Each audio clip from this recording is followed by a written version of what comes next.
My first modern experience with New Japan Pro Wrestling started when I read a column by a guy who's pretty popular on the internet these days, Sidgwick, entitled "Top That, Dwayne and Phil," about Wrestle Kingdom 8 when Hiroshi Tanahashi faced off against Kazuchika Okada.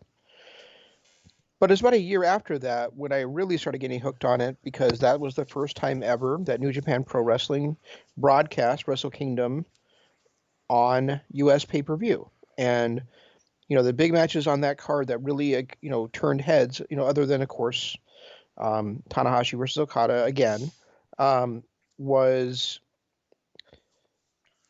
Kota Ibushi taking on Shinsuke Nakamura, and King Kong taking on Tomohiro Ishii in the Never Openweight Championship match. A year later at Wrestle Kingdom 10, one of the greatest wrestling matches of all time happened. A match that Jeff and I had, as probably our match of that year. I think we had his match of the 3 years.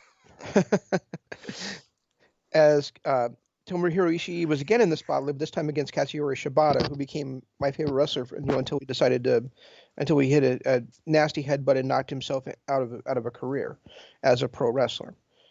We saw another great match between those two. We saw Ishii versus Goto. We saw Goto lead into Suzuki, and then Suzuki drop it to Goto in an incredible hair versus hair match at Wrestle Kingdom 12, I believe. And then we saw the evolution of that championship. We saw Will Ospreay face Ibushi for it. We saw more Suzuki with that title. And then over the last couple of years, though, it seems like Shingo Takagi has kind of made that his championship. And now, of course, we have the ultimate never openweight champion of all time, Hiroshi Tanahashi. Are you fucking kidding me? Hiroshi Tanahashi, and you know what? Here's the thing. It was close to a 5-star match. It was like a 4.5-star match. Yeah, it was to put on, absolutely but it wasn't. phenomenal match. But it wasn't a never open weight match. It was a Tanahashi match. Exactly. And I'm just blown away by what they decided to do and how they put that championship on Tanahashi. Well, not only that, the fact that, I mean, it seems like Shingo had a chance to make it his own, much like Shibata did. And we haven't had, since Shibata, we have not had a consistent never champion. I mean, that Right. belt has changed hands. It's been around since 2012. We now have our 18th different champion. Not 18 different title runs, mind you, because Shibata held it 3 times. Ishii held it 5 times. Goto held it 5 times. So when you look at the amount of title changes that belt has had since, even if you go back to Shibata Ishii at WrestleMania 10, if you look at the amount of times that belt has changed hands, it almost feels like it doesn't mean anything anymore. I believe that Tanahashi is now the 32nd time the title has changed hands. 32nd title reign, basically. Right, to 32nd title reign, exactly. I mean, granted, there's only been 18 people to hold it, but 32 different title reigns in 10 years, not even 10 years. That's embarrassing. And And the other thing with that is that we just saw this great never openweight championship match. And I forgot to mention that in my opening. Between between Takagi and Jeff Cobb at Wrestle Kingdom 15. yeah, which was the best never match since Shibata Ishii at Wrestle Kingdom 10.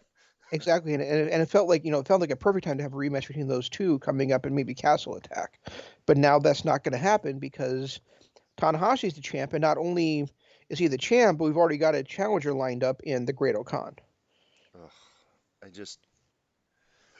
I don't know. I'm irritated by it. It felt like we finally had a champion to be behind. Like I know people say Goto was a good champion and Ishii was, but and then of course Taichi was in that mix as well. But Yeah, literally, it was like a year and a half where nobody had a successful title defense. yeah, it was, and that goes to Cobb, to Goto, to Suzuki, to Naito, Osprey, not Naito, but I mean Ibushi, Taichi. Yep, yep. and the list just goes on and on and on. Suzuki, and I was disappointed that he lost it to Suzuki, but then winning it back finally got him on that stage again. And then, when he beat Cobb, I was starting to feel like, okay, we've got some momentum here. And then he goes into this match on Saturday morning, and I just wanted to cry at the end of it. I mean, like you said, it was a good match, but it wasn't a never match. It came across more like you said, a Tanahashi match. Yeah, and it was a great match. I mean, this match had happened 2 years ago when Tanahashi was the champion. I wouldn't have blinked an eye, Right. but this was for the never title, and it was not a never match. No.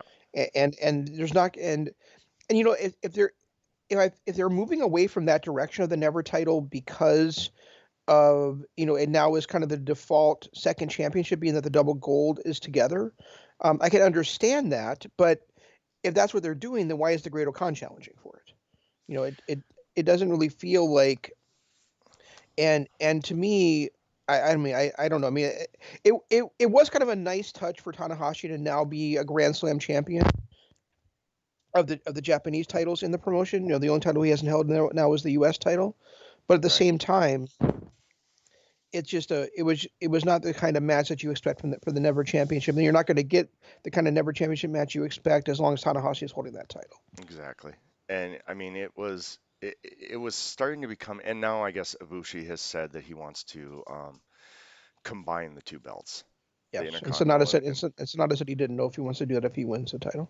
yeah. So, well, which I mean, let's face It's it, not going to happen. Sonata's not going to win the title. No, he's not. I mean, let's face it, he's just not.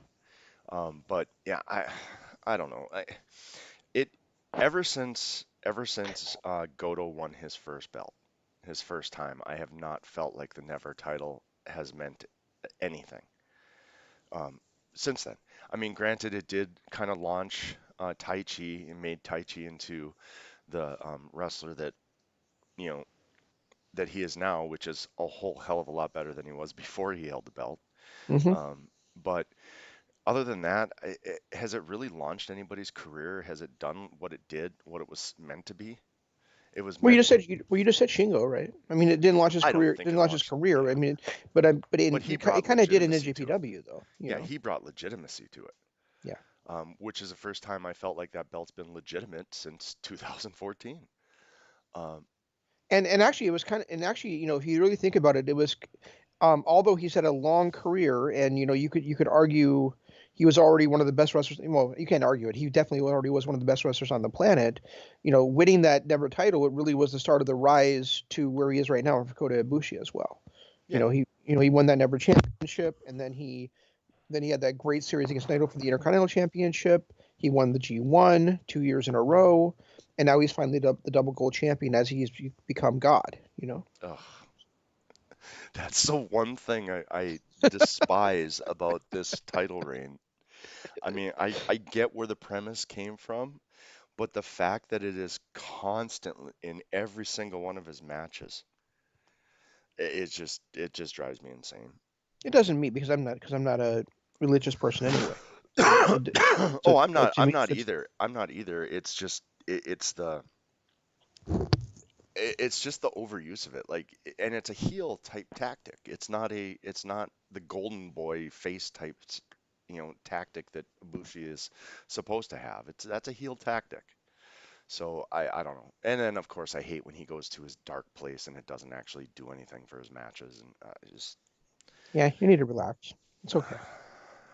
Um, but I mean, and you said Sonata's never going to win that championship, and you're right, he's not going to. But it's just a really weird spot that they find with themselves in with Sonata because he's kind of become like Ricky Choshu or Chief J Strongbow or something like that. That's always in these world championship matches, but never wins the title, right? Roddy I mean, Piper.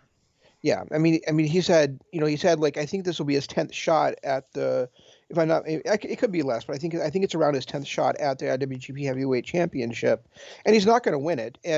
But what do they do with him? Because he's not good enough to carry the marquee. Really, he's not good enough to be their top champion. But at the same time, he's extremely fucking popular. Right. So they got to find that balance to have him be somewhere floating around the top without him being the top. And Right, right. um, and that's why it's such a bad idea to not have the Intercontinental Championship any longer, because that is really the perfect spot for Sonata. He's not the guy. As much as I love him, as much as you love him, he's not the guy that can be the IWGP Heavyweight Champion. And if he is, But it's going to be like a 24-hour reign just to, hey, you've been so great with kind of like a Chris Benoit in WCW. You've been so great with us for so long. Let's just throw the belt on you for a day.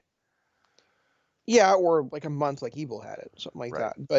But yeah, like I would guess, yeah, like maybe one successful title defense or zero, like Jay White got. But I mean, really, that's. But so I really feel like, and I think we talked about this, 6 months ago. I really feel like that Intercontinental Championship is a perfect spot for Sonata. He's not a never guy. No. He's not an IWGP Heavyweight Championship guy, but as like the worker type guy for the promotion, he's perfect. Well, with the way they treat the Never title, I think everybody's a Never guy now. Well, now that Tanahashi's won it, I suppose. But you know what I mean, though. He doesn't Right. fit the traditional never style. Right, right. Yeah, and I agree with that. But I do have to say that one of the most surreal matches I think I've ever seen, um, and I never thought I would ever see anybody get hit over the head with a trash can lid in New Japan Wrestling, Yeah, but Osprey Kojima, there were that was a really really fun match. it really was, and the fact that we saw that style of match in New Japan was just it was one of those where I was just in awe the entire match. I also was kind of wondering until Kojima went through that table if he had signed some disclosure where he was not going to get hit with anything. 'Cause it literally seemed like Osprey was taking all the bumps, all the headshots, all the table drops and the ladder, everything. And it just felt to me like, did Kojima sign something where he's not going to take any of those major bumps? What was really awesome is for the last 2 weeks, on these Road Two shows. I didn't see all of them, but the kind of one of the ongoing themes had been um, that Kojima was trying to hit Osprey with that lariat and could never hit him with it. And Right. when he finally hits him with it here, Osprey not only gets hit with the lariat, but he Goes cracks the through it. table in half. Oh no, I he mean, a was ladder in that half. the He rips the ladder, yeah. ladder in half. And it was also kind of funny because I mean I'm used to when you see hardcore matches like this, you're used to those big tables and big ladders and all this stuff. And it was Yeah, just kind of funny that they bring out this little tiny step stool yeah. type of ladder, and I've always laughed about the ladder or the tables in Japan that are like Yeah, they're, a they're quarter half the the size of US tables. Yeah. they're quarter the size of what the U.S. tables are. So it still makes me chuckle. But to see that style of match, because I mean, that's one thing you and I have talked about, and why I hate this KOPW um, title with Yano, because the one thing that Japan has always done is they've stayed away from gimmicks. Every now and then they'll throw a ladder match in or something, but they've really stayed away from these gimmick style matches. So Yep. it was really awkward watching this on NJPW, watching a match like this. Well, remember about I don't know, about a year ago or so. No, it must be longer than that because of COVID. But so like, it's probably like 2 years ago now. We did see that Juice Robinson versus Moxley hardcore match, but it wasn't anywhere near as good as this one. I don't Yeah, think. I mean that was just Wasn't as hardcore creative as because this one. that was just hardcore because they were fighting all over the arena, not necessarily beating the hell out of each other with trash can lids. Right. And and I think I think this is also cool for another reason, is that we got to see what Osprey can do not only in a heavyweight environment against a bona fide superstar, Hmm. in Kojima. Yeah, I mean, yes, he's definitely on the downside. I'm not saying he's not, and I'm not saying he's a big guy right now, but I mean, this guy is a former IWGP heavyweight champion, and we get to see it, and he's been a veteran. We've seen him in title matches before, and to see him come in there and have that great match not only against him but also show what he can do in a hardcore environment, I thought was really great for Will Ospreay. Yeah, and it was nice to see the Empire finally get a win too. Well, they got two in a row in this Yep, card. on this card they got two, so it was nice to see that they maybe they're finally going to start being something relevant. Yeah. Um, but yeah, I enjoyed this match. I'm not going to say I didn't enjoy the Shingo Tanahashi match. Um, it was a good match for what it was, but it just wasn't what it should have been. No, I thought Shingo Tanahashi was outstanding. I thought it was a great match. It's just that it wasn't the never style that that really want to see. I want to see Um, them beating each other up, and this was just a wrestling match. yeah, and when they finally did beat each other up with with about I don't know 7 minutes to go in the match, it felt like it was just superfluous. Like they just did it to do it. They did You it know. just to make it, oh, hey, we've really messed this up now for the last 30 minutes, so let's make the 7 minutes of an actual never match. Well, it was more like 30 seconds, but I mean they at least had that spot in there, I guess. You Yeah, know. that's true. That Uh, is true. um, yeah, no, this was actually a really fun card. I thought. I mean it was only 5 matches, but um, you know the Tanahashi, the final two matches were great. Um, and I thought Tenzon versus Great Khan was better than I thought it was going to be. Yeah, that is definitely true. And then the opening matches were completely inoffensive. So I mean this really was one of those shows where and you know what El Phantasmo was great on commentary too. I can't remember all the things he said, but he like at one, he said I know he said shout out to Robbie Eagles, the one guy I know who can't figure out how to roll a wheel down a tire down a mountain. Yeah, and my favorite was when they showed Hiromu on screen, Yeah. and he threw a pen at him. That was great too. Uh, I loved El and Phantasmo on he, commentary. he also had that great line at the beginning of the main event where he said that um, it's the battle of the Canadian soccer mom haircut Yeah, of Hiroshi Tanahashi versus the wall. versus the Southern Walmart haircut of Of Shingo. Shingo. Yeah, he had some great one-liners. He But I mean, it really, one thing he was kind of stressing through as much is like, wow, this 10 minutes already gone by. Wait, 15 minutes has already gone by, because it really did feel like that to me. This show was a little over 2 hours match time, and it didn't feel like that at all. It no. flew right by. Well, and he mentioned it during the Osprey match too, where it's like, holy crap, we're at the 10-minute mark already. Right. It seemed like every match um was busy, but not terrible. It just seemed like it every match, like you said, just kind of flew by. Yeah. Even that 35-minute match between Shingo and Tanahashi, I didn't think felt like it was 35 minutes. So. No, Yeah, I mean, I really enjoyed this show. I think coming in, I was a little bit leery of it just because of the opening two matches really, and seeing Tenzon in, and Kevin Kelly mentioned this. Like we haven't seen Tenzon in a singles match in like 2 or 3 years, you know, so to see him in that spot was, but I thought that was a solid match too, and there was a couple moments where I thought, wait, are they really gonna let Tenzon beat Okan? But luckily that did not happen. right. Yeah, that yeah. And Because if he lost his first three singles matches in NJPW and the third one was Tenzon, I think we really would have to question what the hell they're doing. You know? right. But I mean, it was a good card. It was better than expected.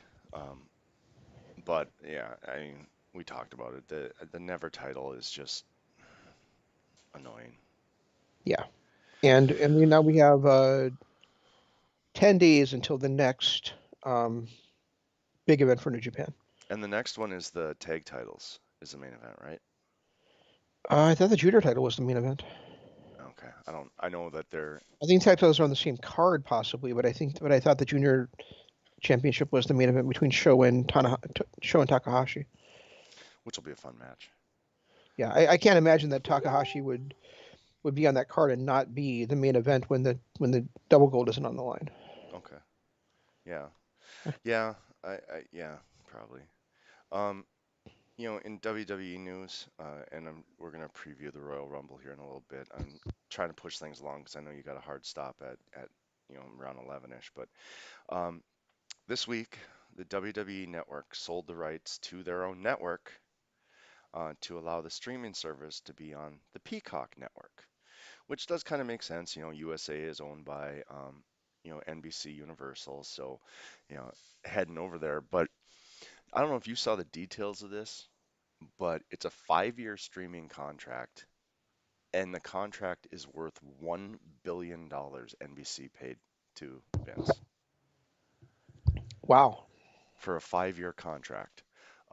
Some of the details on it, because we've been questioning, or I've been questioning, what are they going to do with the content? How are they going to do that? Well, it sounds like they're going to have their own 24/7 channel on Peacock Network. All of the Like they do right now Yep, on their own yep. network. All of the current channel or all the current pay-per-views are still going to be streamed live, just like they are now.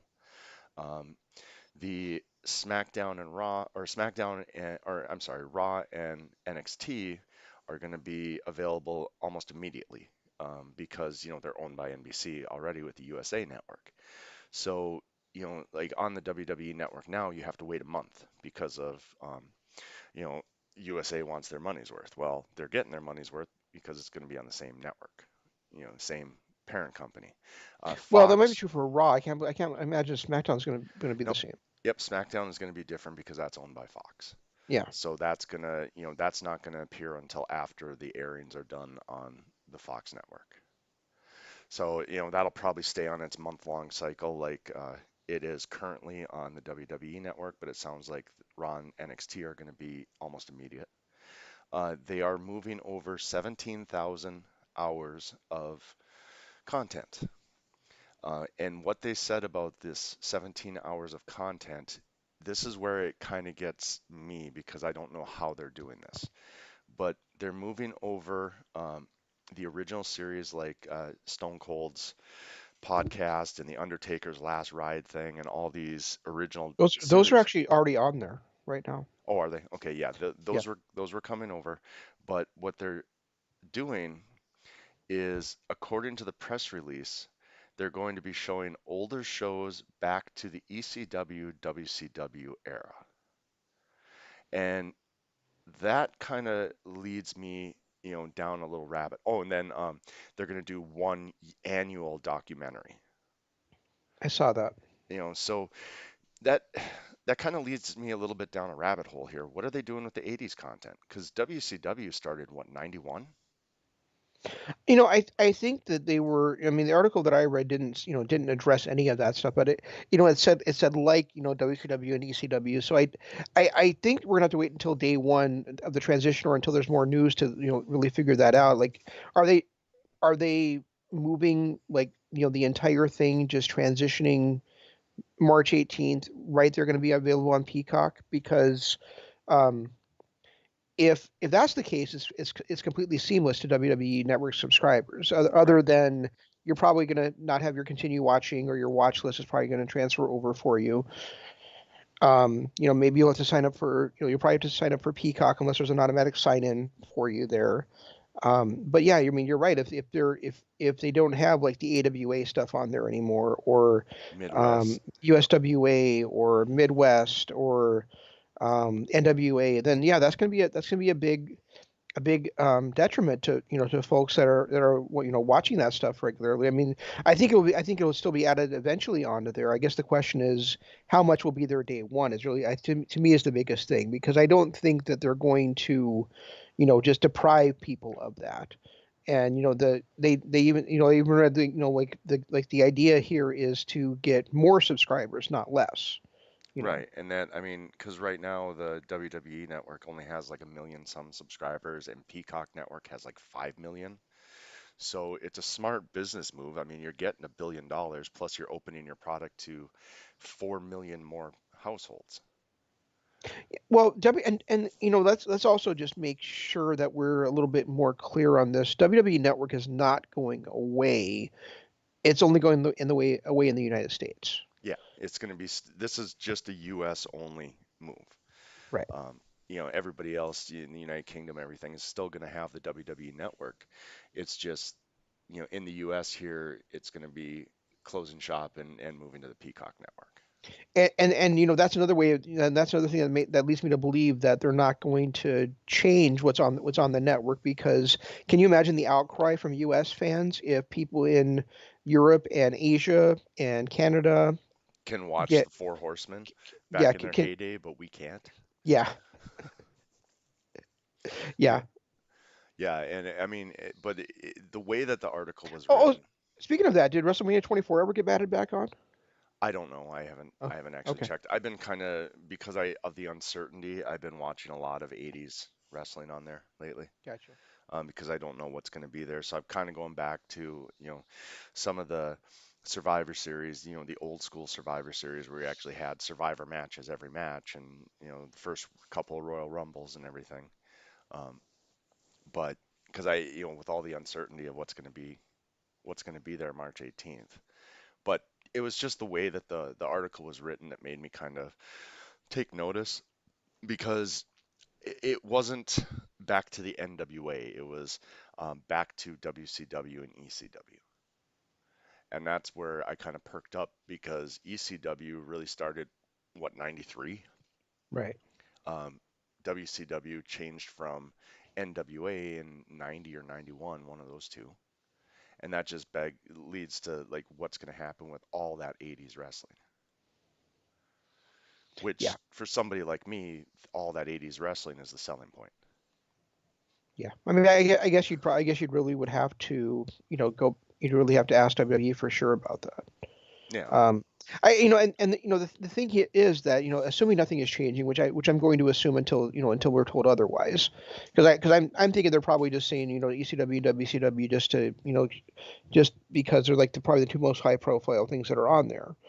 And I think a lot of people equate WCW with the NWA anyway. yeah, Um, I, the thing that's nice about it is that if you're a Peacock Premium subscriber, you're automatically going to get the WWE Network as it is. right. So really, um, and that's I actually read a couple. I actually read two different things, but I read in more. But I only read the other thing in another place. So I'm thinking that what I'm saying right now is absolutely true.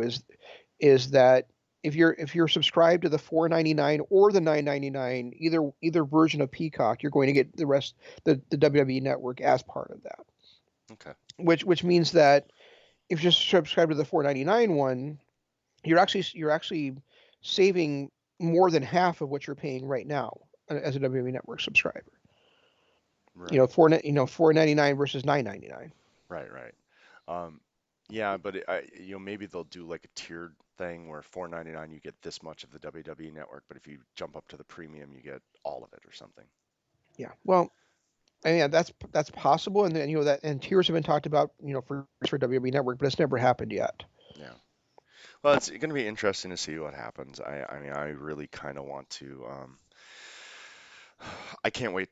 I honestly, I'm nervous about it. I'm watching as much of the old school stuff as I can right now, just because I don't know what it's going to look like, but you know, it'll be interesting to see how it pans out. Another thing that came I out this week, Go ahead. oh, was The Undertaker. Had a Out of the closet. No, he had an interview this week where he called current WWE product soft, and then talked about how, it said some things about, how they used to have guns and knives in the locker rooms and all this stuff, and how the current wrestlers are just soft and, they're not built like they were back in his day. And then Bill Goldberg piles on and reiterates it, and then Roman Reigns came out and talked about how, first of all, was security so laxed back in Taker's day that they could get guns and knives through security, first of all. Secondly, to call it soft is crazy because just because they're not doing unprotected headshots and things like that, instead they have to work towards a PG audience, which is a whole lot harder to do than it was back in the Attitude Era where Stone Cold could just come out, drink beer, and flip everybody off. Uh, and then he had mentioned that, what did he say? That he respects the Undertaker, but he thinks that it's an old guy, old retired guy trying to sound gangster. And then he said, and Bill Goldberg is just whatever. That line was great. And I guess he talked about Yeah, it's not because honestly, for Goldberg to say that is just bullshit. He never paid his dues in pro wrestling. no, he didn't. He walked in the door, had three moves, got right to the top, and was a legend ever since. Right. It's not like the Undertaker who paid his dues as Mark Calloway and in you know NWA before that, and then went on to have this legendary career.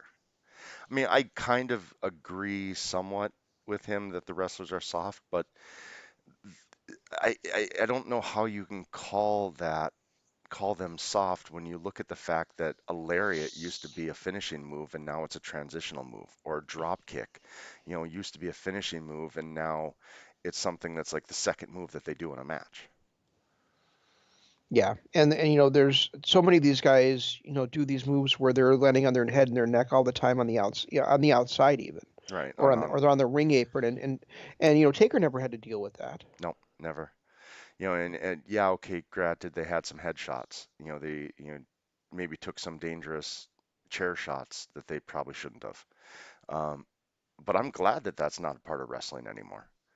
Because you don't have people that are going to be laid up with a broken neck by the time they're 15, 5 years into their career, Right. because of stupidity like that. Having it be more of a I don't know. I disagree with Taker's take on it. I don't feel like the modern era is in if anything, I feel like they're tougher than they were back then because these are guys that are out there 300 out of 365 days a year. Yeah. As opposed to back in Taker's time, did Hulk Hogan ever work a house show ever? No, he did all the time. Oh, did I see? Yeah. I don't remember, but ultimately, I don't think he was. They were working as many days and as definitely as hard a matches when 45 minutes of it were placeholders. Yeah. I agree with that. Um, yeah. I I mean, part of me can see where he's coming from because of these, because a lot of these guys, especially something like Roman Reigns, or Dwayne Johnson, you know, um, I'm not trying to pick on the Samoans. I'm just trying to think of other guys that have just kind of come in, off the street. But I mean, there's guys that have come in. Um, Braun Strowman's another one of them. Just guys that have not paid their dues on the indies, that have just come in and they've been trained in the performance center. Then maybe they are a little bit softer than guys like Adam Cole or Kyle O'Reilly or Kevin Owens, that did a whole bunch of dates on the indies, and worked for $30 a night coming up, Right. but I mean, I would say that by and large that is not the case. you know No, I mean nowadays it's not like it and was and where. and even if guys like like Roman Reigns and Braun Strowman were at one point soft because of that, like you said, they're working 300 dates a year, pre-COVID. So Right. they put in their time, and they got gritty, and they worked their asses off, and you know it's I don't know. I mean, I think I think this is just an old guy saying back in my day, really. Yeah, that's kind of the way it came across to me too. But I mean, if you think about it, when you compare 80s and early 90s wrestling to wrestling of today, um, these guys were taking, like Roman said, drop kicks and lariats, and they would have headlocks that would last 25 minutes. Yep. Um, now it's constant action because that's what the fan base wants now. The fan base doesn't want those transition moves, and now you've got moves like a Canadian destroyer as a transition move. So these guys are taking harder bumps. There's not as much rest time during the matches. And, to be honest, I would compare with the type of bumps and the frequency of them that today's wrestlers are probably tougher than 80s wrestlers were. Yeah, I mean, if you think about it, really, like the most impressive matches from the 80s were those 1 hour long matches between Ric Flair and Rick Steamboat, probably, right? And those Yeah. matches, even though they went that long, probably the most dangerous thing that they did in those matches were when, like, Flair would try for a pile driver on the outside and would get back body dropped by the Dragon. Hmm. I mean, that was the most dangerous thing. And otherwise it was a lot of chops and headlocks Kicks and and punches and kicks and leg holds. Yeah. So I mean, you're right. I mean, an hour long match then probably has a lot more less physicality than a 15-minute match now. right.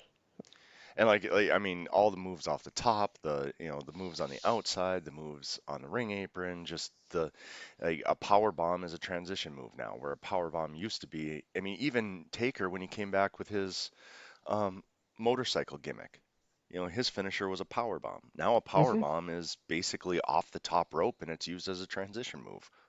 Yep. It's the severity of the bumps that they're taking now is just it pales. The 80s pale in comparison to what they're doing now in that ring. Yeah, and that's and they really have escalated it to a point where they need to. We talked about this before, where they really need to tone it down. Yeah, So it's gotten out of control. when when every single match you watch on a WWE show has a tope in it, Right. and it's no longer popping the crowd because you're seeing it in every single match. There's just really no reason to keep doing it. So Yeah, it's every single match and it's everybody doing it. It's not like, it used to be only the luchadors would pull it out in like every third or fourth match, and now it's literally Braun Strowman's out there doing it. yeah, and another example I can think of that is like I remember the first time I saw Big E do that spear from the inside of the ring through the outside, crashing onto the floor. Hmm. Well, when you see it every single match he does from then on, it no longer has the same effect. Right. Yeah, and I mean the same thing with like the Canadian Destroyer. That was one of the Or the sickest. drive by. Yeah, the drive-by is another one, or the Superman punch that happens 14 times every match. And I can't say that for sure. I've seen Roman's mic work, and I'm absolutely in love with the guy and what he's done with his character, but I haven't seen an actual Roman Reigns match in a while. So I don't know if he still does his Superman punch 15 times a match or not. Well, you'll get to see tonight, won't you? I definitely will. As Speaking of as tonight, he as at the Royal Rumble, he will be defending the WWE Championship against Kevin Owens in a last man standing match. oh, Oh, I'm sorry, it's a Universal Championship match. oh, I kind of like that idea. Except for the fact that we've already seen Roman destroy him in gimmick matches already. Well, I haven't. Well, I haven't either, but you know, the last two matches with Owens has been. I think one was a Hell in a Cell match, and I can't remember what the other one was. Probably a ladder match, TLC But at match. least it's not Adam Pearce. So, and What? those it was originally supposed to be Adam Pearce against Roman Reigns. Really? Yeah, That would have been awesome. I love Adam Pearce. except Adam Pearce retired 6 years ago. Yeah, but I love it. He was one of the greatest NWA champions of all time. Good point. He was But great. um, the entrance to the Royal Rumble, the first two for the men have been announced. Yeah, Did you see that's who they interesting, are? huh? Did you see who I they are? did. Number one, Randy Orton. Number two is Edge. Yeah. I'm kind of a little bit shocked that they announced that ahead of time. Same thing with the Braun Strowman return on Friday. Wouldn't you want those kind of big surprises for the actual Rumble itself and You would not think so, wouldn't you? Especially at a time where there's not where most people watch it via the network versus paying for the pay-per-view, right? right? So, yeah, you would think that it's a kind of a weird thing to announce, I suppose. But maybe they're Well, just trying to get people extra hyped for it. I don't know. like Strowman coming back the Friday before, that would have typically been a number 30 entrant or Right. something like that. That wouldn't have been announced 2 days before the Rumble, and then announcing that Edge is going to return too. I mean, I'm used to them announcing who's going to be number one ahead of time, but announcing a big return like Edge as number two, a day before, and then Strowman coming in, who has not been on TV since he lost the belt. How would I know? I don't know either, but I know he hasn't And been on. I mean, I didn't. So Edge returned, but He's not been a regular participant. Is that correct? No, he was injured. He's been out injured. Same thing with Strowman. They've both been out. They've both been out injured. Maybe that's a clue, Edge, that you should not return to them. Yeah, true. Did he have more than two matches before he got injured? I Or think he had or was three, and they were all with Randy. He had the Royal Rumble, and then he had two with Randy, and then he got injured in what they were calling was the world's greatest match ever, or the greatest match in history, or whatever. That's what I was wondering, is if he had that match, just the greatest match ever. So Yeah. So, and that was his. He got injured in that match. But I mean, that was what, 8 months ago now. It's a. I just don't understand their thought process of why you would not save these reveals for the actual Rumble. and announce Well, them ahead of I time. don't understand why Edge's thought process is why he would return if he came back for 2 matches and got injured already. And then was out. Well, yeah, true. But another big return for this show, Jeff, and I think you and I are both extremely excited about it, is Drew McIntyre is defending the WWE Championship Ugh. against Goldberg. I swear to Christ, if they put the belt on Goldberg again, I'm not even gonna transfer over when it goes to Peacock. I'll just be done. I've watched enough of the early stuff that I'm okay with never watching it again. So we're never gonna finish our ECW series then. If they put the belt on Goldberg, uh, Um, McIntyre. Um, I am a fan of Drew McIntyre. Okay, I mean, I'm not much of a fan. It's going to make me be a WWE watcher anymore. I mean, obviously, well, look at but AJ but but Styles. but here's the thing with McIntyre is, I saw him take on Brock Lesnar, and that was a brawl fest, finisher fest. Right. I saw him take on Roman Reigns, and that was a brawl fest, finisher fest. And I'm going to see him take on Goldberg, it'll be exactly the same thing. So I'm sure that there's probably other Drew McIntyre matches where he's actually wrestling in, but these high profile matches at big shows, always doing is brawling or hitting finishers. And that's just not the kind of wrestling that I really want to watch. I mean, this Brock Lesnar style that he started against John Cena in what 12. 2015, 14. Are you talking about when he first came back or his crushing everybody style? His crushing everybody. So I mean, Okay, yeah, that was and it 15. seems like that's really become like the main event style in WWE right now over the last 5 years or so, and it's not an appealing style at all. Well, I mean, yeah, you're right. It's really not. I mean, when Seth held the title, it was a little bit less of that. Right, but I mean, if they've got guys big enough to do it, that's what seems like they do, like Reigns and McIntyre. Right, You know, right, right. And to echo your comment, I've been a Drew McIntyre fan since way back when he was using the Future Shock as his finisher. When he was considered, when McMahon was personally behind him before he got fired, went to Impact and What Culture Wrestling and all that stuff. Uh, I've always been a huge fan of Drew McIntyre, but you'd mentioned that, hey, Drew McIntyre can't get you to watch the network. If AJ yeah, Styles can't get me to watch every single week, there's nothing WWE can do that will make me watch. yeah, that's a fair point. AJ Styles, who in my opinion is the greatest of all time, right up there with Jericho. And I've been a huge fan of him since I first saw him back in 2002. You know, Right, if he can't make me watch WWE wrestling, nothing can. right. That's really an excellent point. I don't even think that if the Undisputed Era, I know it's true. If the Undisputed Era moved to WWE Network to be full time, I wouldn't watch them. You know, Yeah, and I and mean, I've kind of given ever since NXT went on national TV, and they've changed their product up so much that it's hard for me to even watch them on NXT. yeah, I haven't watched it for a couple of weeks now after the shit show that the what was it called, New Year's Evil was. So Yeah, yeah, yeah. I don't think I have either. I mean, Thatcher and Ciampa, I guess, did have their match.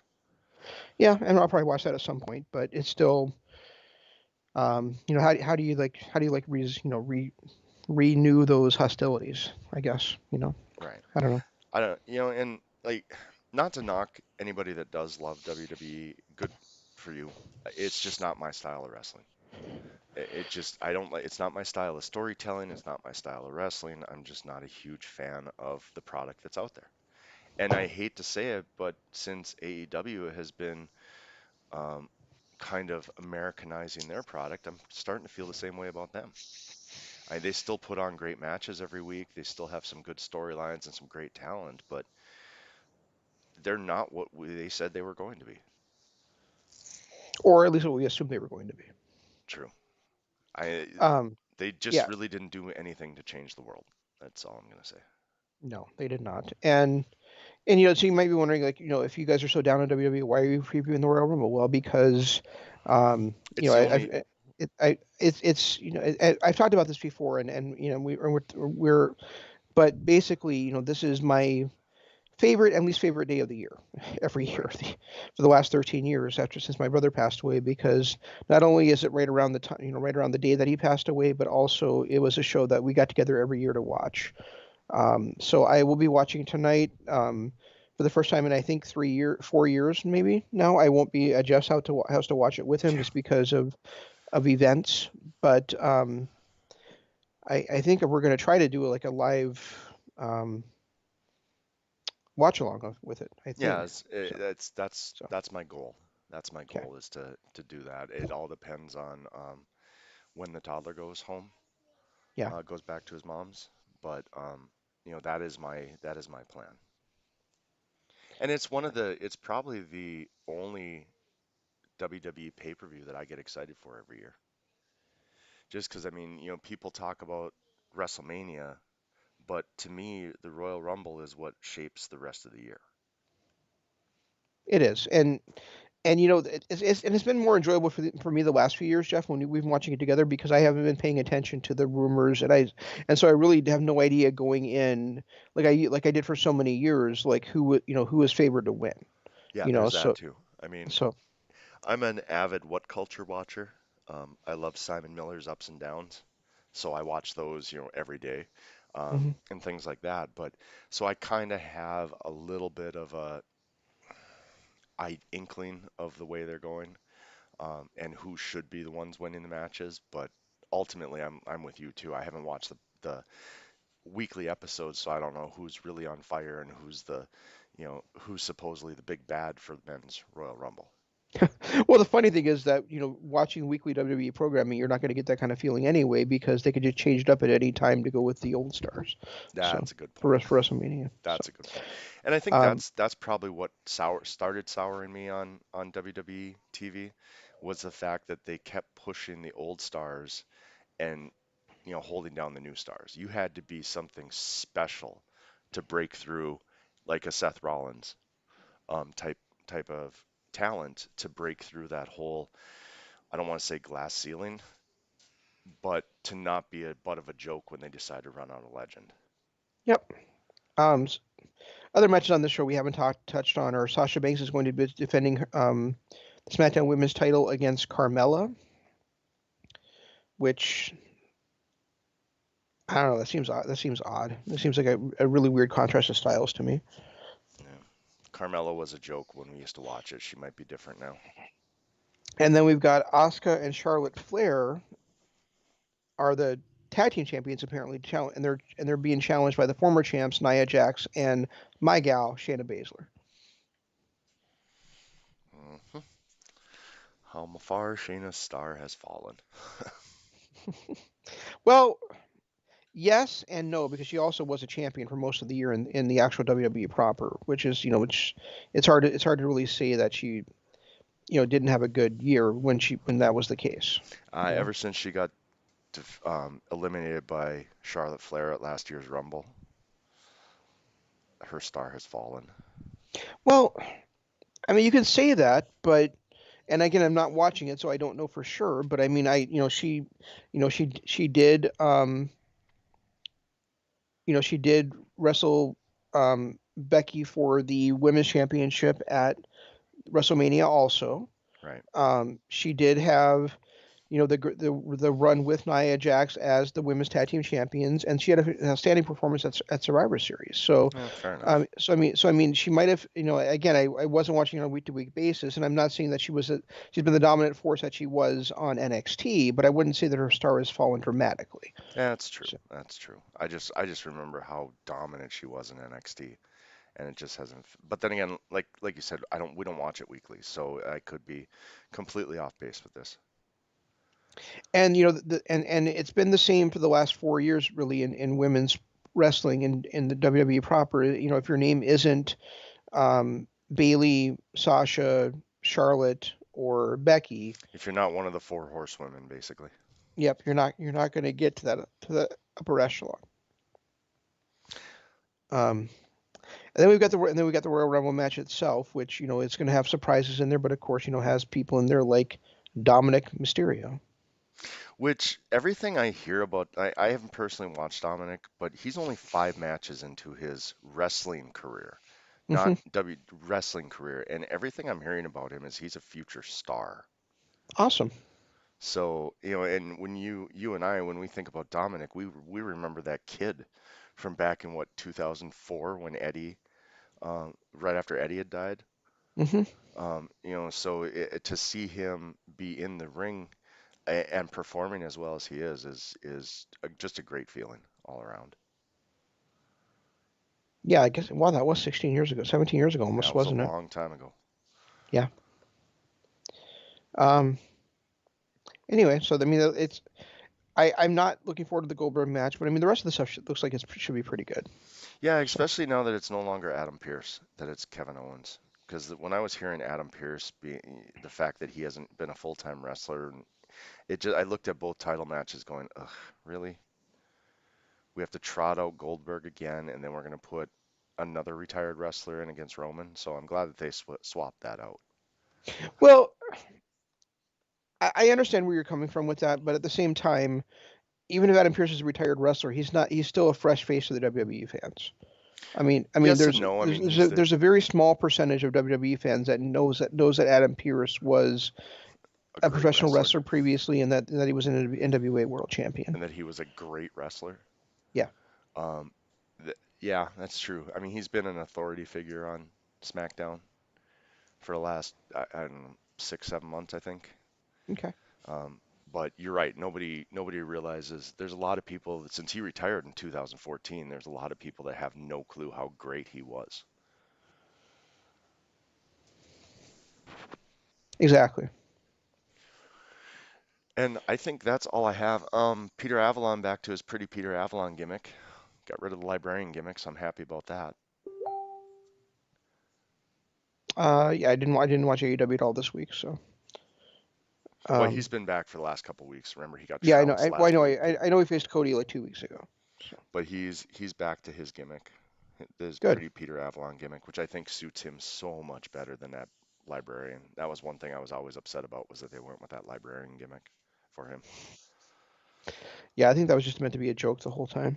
Well, it was a joke that went on 2 years too long. Agreed. But other than that, I don't have anything. Um, we'll reconvene tonight for the Royal Rumble. It might be a little bit after the start of it, depending on children, but we'll reconvene then. What it starts at what, 7, 6, Six. 6? 6 hour Okay. time. Yep. Okay. All right. That sounds good. So I'll talk to you then, I guess. Indeed. And until then, until next time. This is Shane saying long days, pleasant nights, and Jeff saying Goodbye.